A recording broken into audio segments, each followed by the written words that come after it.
I've now been writing a column for the newspaper for about 25 years, and I get lots of questions.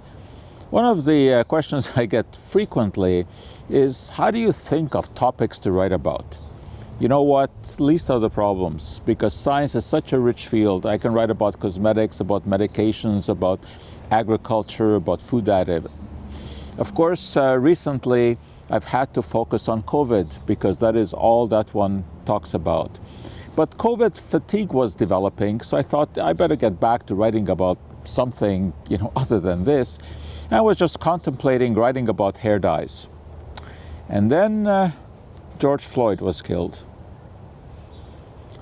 How can you talk about anything in the realm of science, no matter how interesting it is, without addressing the situation that has arisen? I'm not an expert on racism, but I am familiar with it. My mother was a Holocaust survivor. She was in Auschwitz. She was actually saved by Mengele because he told her to go right.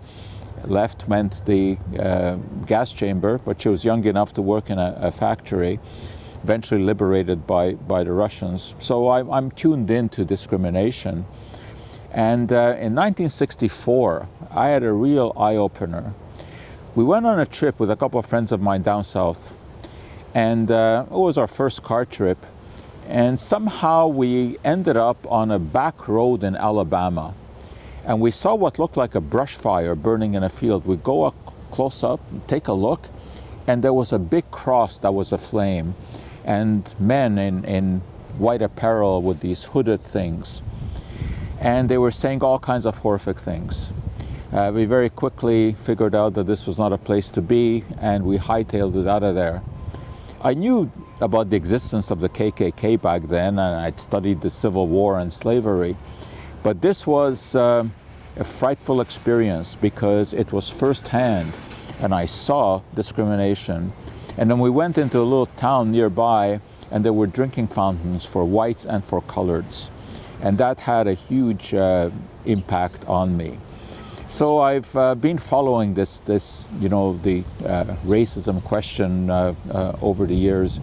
And now, of course, we've had this absolutely terrible episode with George Floyd being killed, having the breath literally squeezed out of him. And, it's interesting at this point, to reflect on how this could have happened. How did this discrimination against African Americans develop? And that takes us back several centuries, basically to the time of Columbus, because when Columbus came to America, he brought with him some sugarcane. And sugarcane plantations turned out to be very, very profitable. And both the English and the French established them in the Caribbean and in the Americas, and they needed workers. And this is when the slave trade began. It all has to do with this commodity, because Europeans had an inkling for this. They loved the taste, and huge plantations had to supply the European palate with sugar, and that caused the slave trade. It was horrific. Africans were assembled in Africa, put onto ships. Many of them died. They were thrown overboard during the voyage, the sick along with the dead. So it has a horrific, horrific history. And much of the discrimination we see today in North America traces back, of course, to the slave trade. It is time to do something about this. It can't be just pious platitudes and talking about what should happen. The time has come to really take the bull by the horns and tackle this horrific problem of discrimination. And possibly the last breath that was squeezed out of George Floyd may breathe some air into the movement that is so needed today in order to try to stamp out discrimination. The writers of the Declaration of Independence in the U.S. got it right when they said all men are created equal. But those are just words. They have to be put into practice. And you know what? 41 of the signatories of the Declaration of Independence owned slaves, even though they said that all men are created equal.